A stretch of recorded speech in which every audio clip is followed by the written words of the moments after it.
So we are back. In this video, we're going to show you how does Atomy's evening care faucet looks like.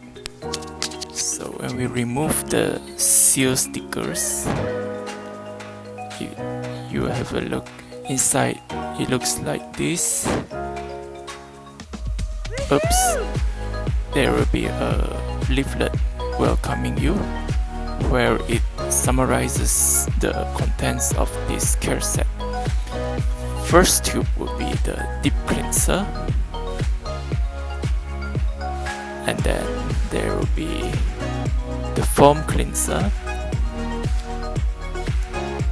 Then let's move to peeling gel.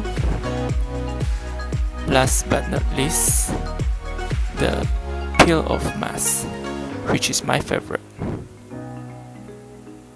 That's it. That is how it looks inside. Deep cleanser contains ginseng, green tea, carrot extract.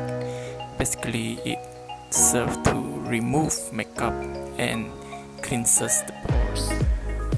Next up is the foam cleanser that contains Philinus lintus and lintus rice extract, which have the function of removing impurities and makeup. Third step is the peeling gel that contains elm tree root extract and citrus grandis peel extract. In this step, it helps to remove dead skin cells gently without irritation. Moving on to peel-off mask, it contains amethyst, centella, and jet powder. This step helps to minimize pores, firms, and calms the skin, which is my favorite step as well.